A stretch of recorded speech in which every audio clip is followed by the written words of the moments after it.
ಇನ್ನು ಇದಕ್ಕೆ ತಕ್ಕಂಗೆ ಈ ಧನ್ವೀರ್ ಬೇರೆ ಹೇಳಿರೋದು, ಕಾಡಲ್ಲಿ ಎಲ್ಲಾ ಪ್ರಾಣಿಗಳಿರ್ತವೆ ಆದರೆ ಸಿಂಹನೇ ರಾಜ. ಇನ್ಸ್ಟಾಗ್ರಾಮ್ ಅಲ್ಲಿ ಪೋಸ್ಟ್ ಮಾಡಿದ್ದಾರೆ ಧನ್ವೀರ್. ಧನ್ವೀರ್ ನಿಮಗೆ ಗೊತ್ತಿದೆ, ಬಹಳ ದರ್ಶನ್ಗೆ ತುಂಬಾ ಆಪ್ತ. ದಳಪತಿ ವಿಜಯ್ ಡೈಲಾಗ್ ಅನ್ನ ಆ ಸ್ಟೋರಿ ಹಾಕಿದ್ದಾರೆ ಧನ್ವೀರ್.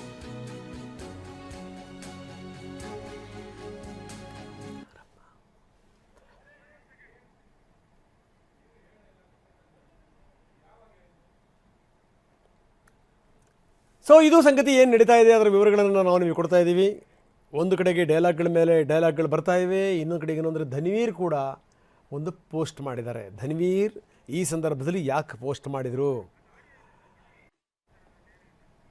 ಸೊ ಇದು ಈ ರೀತಿ ಪೋಸ್ಟ್ ಹಾಕಿರುವಂಥದ್ದು ಅಂದರೆ ಇದು ಏನು ತೋರಿಸುತ್ತೆ? ಇದು ನಾವು ಯಾವ ಕಡೆ ಹೋಗ್ತಾ ಇದ್ದೀವಿ?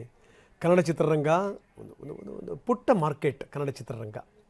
ಸೊ ಅಂಥದ್ರಲ್ಲಿ ಅದನ್ನು ಬೆಳೆಸಬೇಕು ಅಂತಂದ್ರೆ ಏನು ಮಾಡಬೇಕು ಅನ್ನೋದನ್ನು ಯೋಚನೆ ಮಾಡೋದು ಬಿಟ್ಟು ಈ ರೀತಿ ಯುದ್ಧಗಳಾಗ್ಬಿಟ್ರೆ ಗತಿ ಏನು? ಯಾರೋ ಒಂದು ಸಿನಿಮಾ ಬರುತ್ತೆ ಅಂತ ಇನ್ಯಾರೋ ಅದರಲ್ಲಿ ಆ ಪೈರಸಿ ತುರ್ಕುವಂಥ ಕೆಲಸ ಮಾಡೋದು, ಕಿಚನ್ ಸಿನಿಮಾ ಬರುತ್ತೆ ಅಂಥೇಳಿ ಮತ್ತೊಂದಿಷ್ಟು ಜನ ಈ ಪೈರಸಿನ ತುರುಕುವಂಥ ಕೆಲಸ ಮಾಡೋದು, ಈ ರೀತಿ ಆಗಿಬಿಟ್ರೆ ಕನ್ನಡ ಚಿತ್ರರಂಗ ಉದ್ಧಾರ ಆಗುತ್ತಾ? ಡಿ ಫ್ಯಾನ್ಸ್ ಸಮರವನ್ನು ಶುರು ಮಾಡಿದ್ದಾರೆ. ವಿಜಯಲಕ್ಷ್ಮಿ ಬೆಂಬಲಿಸಿ ಸುದೀಪ್ ಮಾತಿಗೆ ತಿರುಗೇಟು. ಹೆಂಗೆ ನೀವೇ ಯುದ್ಧಕ್ಕೆ ಕರೆದ್ರೆ ನಾವು ಬರ್ದಂಗಿರ್ತೀವ ಅಂತ ಈ ರೀತಿ ಪೋಸ್ಟ್ಗಳು. ಏನು ಹೇಳೋದು ಇವರುಗಳಿಗೆಲ್ಲ? ಸೋಷಿಯಲ್ ಮೀಡಿಯಾ ಇವರಿಗೊಂದು ವೇದಿಕೆ. ವಿಜಯಲಕ್ಷ್ಮಿ ಯಾವಾಗ ಮಾತಾಡಿದ್ರಲ್ಲ ಇದನ್ನು ಬೆಂಬಲಿಸಿ ಪೋಸ್ಟ್ಗಳ ಮೇಲೆ ಪೋಸ್ಟ್ಗಳು,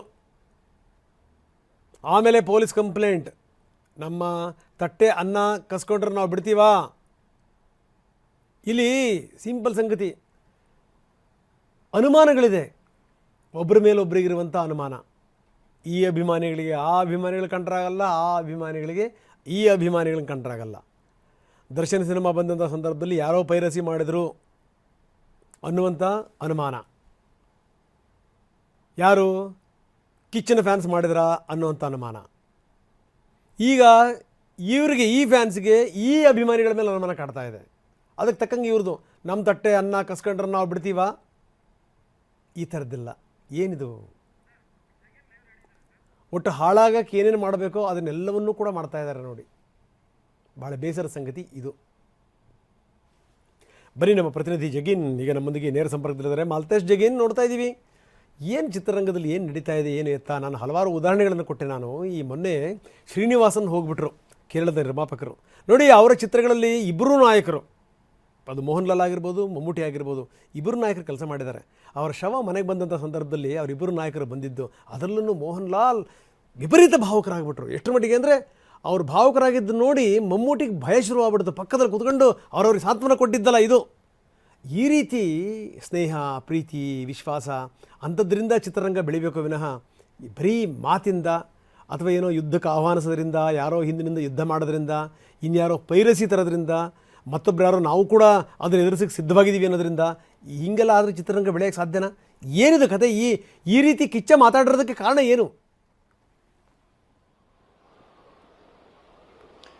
ರಂಗನಾಥ್, ಏನಂತಂದ್ರೆ ಗಾಂಧಿನಗರ ಒಂದು ರೀತಿ ಗೊಂದಲದ ಗೂಡು. ಇಲ್ಲಿ ಏನಂತಂದ್ರೆ ಮನಸ್ಸೊಳಗಿದ್ದಂತಹ ಮುಸುಕಿನ ಗುದ್ದಾಟ ಈಗ ಬಹಿರಂಗ ಆಗಿದೆ. ಸೊ ಅಂತಂದ್ರೆ ಬೂದಿ ಮುಚ್ಚಿದ ಕೆಂಡದಂತೆ ಇವರ ಸ್ಟಾರ್ ವಾರ್ಗಳು ಮತ್ತು ಫ್ಯಾನ್ಸ್ ವಾರ್ಗಳು ಇರ್ತಿದ್ವು. ಬಟ್ ಈಗ ಒಂದು ರೀತಿ ಕಿಚ್ಚು ಆವು ಬಟ್ಟಕ್ಕೆ ಹಚ್ಚಿದೆ ಅಂತಂದ್ರೆ ಅವರ ಒಂದು ಯುದ್ಧದ ಮಾತೇನಿದೆಯೋ ಅದು ಸಹಜವಾಗಿ ಏನೋ ಒಂದು ರೀತಿ ಸೋಷಿಯಲ್ ಮೀಡಿಯಾದಲ್ಲಿ ಕಾಡ್ಗಿಚ್ಚನ್ನ ಹಬ್ಬಿಸಿದೆ ಅಂತ ಹೇಳ್ಬೋದು. ಆ ರೀತಿಯ ಆಕ್ರೋಶಕ್ಕೆ ಆ ಮಾತುಗಳು ಕಾರಣ ಆಗ್ತಾ ಇರ್ತಕ್ಕಂಥದ್ದು ಒಂದು ಕಡೆ ಆದ್ರೆ, ಸಹಜವಾಗಿ ನೀವು ಹೇಳಿದ ಹಾಗೆ ಚಿತ್ರೋದ್ಯಮದ ಬೆಳವಣಿಗೆಗೆ ಒಗ್ಗಟ್ಟಾಗಿರ್ಬೇಕಾದಂತ ಅನಿವಾರ್ಯತೆ ಇರುತ್ತೆ.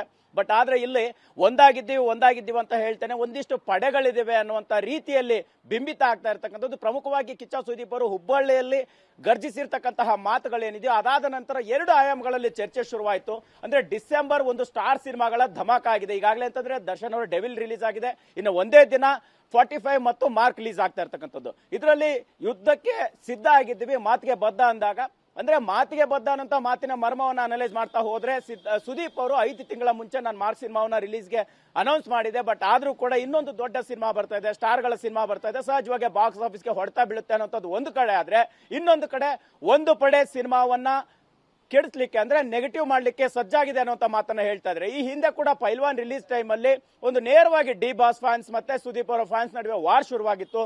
ಅದು ಪೊಲೀಸ್ ಸ್ಟೇಷನ್ ಮೆಟ್ಲೇರುವ ಹಂತಕ್ಕೆ ಕೂಡ ತಲುಪಿತ್ತು. ಈ ಎಲ್ಲಾ ಬೆಳವಣಿಗೆಗಳನ್ನ ಗಮನಿಸ್ತಾ ಹೋದ್ರೆ ಸ್ಯಾಂಡಲ್ವುಡ್ ನಲ್ಲಿ ಸ್ಟಾರ್ಗಳು ಒಗ್ಗಟ್ಟಾಗಿದ್ದೀವಿ ಅನ್ನುವಂಥದ್ದನ್ನ ಕೇವಲ ಯಾವುದೋ ಕೆಲವು ವೇದಿಕೆಗಳಲ್ಲಿ ಸಭೆ ಸಮಾರಂಭಗಳಲ್ಲಿ ಮತ್ತೆ ಮಾತಿಗೆ ಮಾತ್ರ ಹೇಳುವಂತದ್ದಾಗಿದೆ ಹೊರತು ಅವರ ಒಳ ಮನಸ್ಸಲ್ಲಿರುವಂತಹ ಅಂದ್ರೆ ಆಲೋಚನೆಗಳಾಗಿರ್ಬೋದು ಮತ್ತೆ ಅವರ ಭಿನ್ನಾಭಿಪ್ರಾಯಗಳು ಬೇರೆನೇ ಇದೆ ಅನ್ನುವಂಥದ್ದು ಆಗಾಗ ಸಾಬೀತಾಗುತ್ತೆ.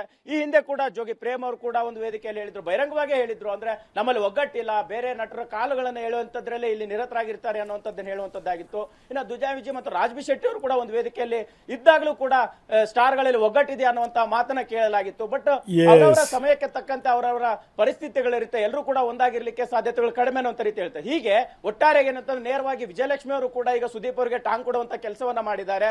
ಅದನ್ನ ಬೆಂಬಲಿಸಿ ಡಿ ಬಾಸ್ ಅಭಿಮಾನಿಗಳು ಕೂಡ ಈಗ ಸೋಷಿಯಲ್ ಮೀಡಿಯಾದಲ್ಲಿ ಒಂದು ರೀತಿ ವಾರ್ ಶುರು ಮಾಡಿದ್ದಾರೆ ಅಂತಾನೆ ಹೇಳ್ಬೋದು. ಸೊ ಈ ಯುದ್ಧದ ಮಾತು ಎಲ್ಲಿಗೆ ಹೋಗಿ ನಿಲ್ಲುತ್ತೆ ಅನ್ನೋದನ್ನು ಕಾದು ನೋಡ್ಬೇಕಾಗಿದೆ.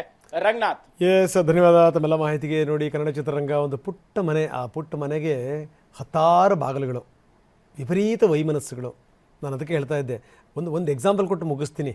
ಏನು ಅಂದರೆ, ಈ ಕಮಲ್ ಹಾಸನ್ ಮತ್ತು ರಜನಿಕಾಂತ್ ಅಭಿಮಾನಿಗಳ ಅಬ್ಬರ ಜಾಸ್ತಿ ಆಗಿಬಿಟ್ಟಿತ್ತು ಹಿಂದೆ. ಆದಂಥ ಸಂದರ್ಭದಲ್ಲಿ ಇವ್ರ ಚಿತ್ರ ಬಿಡುಗಡೆ ಆದಾಗ ಅವ್ರದ್ದು, ಅವ್ರ ಚಿತ್ರ ಬಿಡುಗಡೆ ಆದಾಗ ಇವ್ರದ್ದು, ಈ ರೀತಿ ಎಲ್ಲ ಆದಮೇಲೆ ಕೆಲವೊಂದು ಸಂದರ್ಭಗಳಲ್ಲಿ ಕಮಲ್ ಹಾಸನ್ ಕೂಡ ಅಭಿಮಾನಿಗಳನ್ನು ಬೆಂಬಲಿಸೋ ರೀತಿಯಲ್ಲೇ ಮಾತಾಡಿದರು. ಅವಾಗ ಒಂದು ಸರಿ ರಜನಿಕಾಂತ್ ಹೇಳ್ತಾರಂತೆ, ನೋಡಿ, ನಾವೆಲ್ಲರೂ ಕೂಡ ಚಿತ್ರರಂಗದಲ್ಲಿ ನಾವು ಬದುಕ್ತಾ ಇರೋದು, ಚಿತ್ರರಂಗಕ್ಕೋಸ್ಕರ ದುಡಿಬೇಕು, ನಾವು ಒಳ್ಳೊಳ್ಳೆ ಚಿತ್ರಗಳನ್ನು ಕೊಡಬೇಕು. ನಾವೇ ಈ ರೀತಿ ಏನಾದರೂ ಅಭಿಮಾನಿಗಳನ್ನು ಹಾದಿ ತಪ್ಪಿಸ್ಬಿಟ್ರೆ ಮುಂದೆ ತುಂಬ ಕಷ್ಟ ಆಗುತ್ತೆ, ನಾವು ಇರೋಕ್ಕಾಗಲ್ಲ, ನೀವು ಇರೋಕ್ಕಾಗಲ್ಲ ಅಂತ ಸ್ಥಿತಿ ಉದ್ಭವ ಆಗ್ಬಿಡುತ್ತೆ. ನಾವಿಬ್ಬರು ಒಟ್ಟೊಟ್ಟಿಗಿದ್ರೆ ಮಾತ್ರ ಸರಿಯಾದ ರೀತಿ ಸಂದೇಶ ರವಾನೆ ಆಗುತ್ತೆ ಅಂತ. ಆಮೇಲೆ ಒಟ್ಟೊಟ್ಟಿಗೆ ಕಾಣಿಸ್ಕೊಳ್ಳೋಕೆ ಶುರು ಮಾಡಿದ್ರು, ಒಬ್ರಿಗೊಬ್ರು ಮಾತಾಡೋಕ್ಕೆ ಶುರು ಮಾಡಿದ್ರು. ಅದಾದಮೇಲೆ ಅಭಿಮಾನಿಗಳು ಕೂಡ ತಣ್ಣಗಾದರು. ಇದು ಸರಿ ಮಾಡಬೇಕಾಗಿರೋಂಥ ರೀತಿ. ಈ ರೀತಿ ಕಚ್ಚಾಡ್ತಾ ನಿಂತ್ಕೊಂಡ್ಬಿಟ್ರೆ ಬಿಡಿ, ನಿಮಗೆ ಅವರಿಗೆ ನಿಮಗೆ ಆಗುವಂಥ ಹಾನಿಯಲ್ಲ, ಚಿತ್ರರಂಗಕ್ಕೆ ಆಗುವಂಥ ಹಾನಿ ಇದೆಯಲ್ಲ, ಅದನ್ನು ಹೆಂಗೆ ಸರಿ ಮಾಡ್ತೀರಿ? ದೇವರೇ ಕಾಪಾಡಬೇಕು. ಸೊ ಇದು ಸಂಗತಿ. ಇನ್ನು ಮತ್ತೆ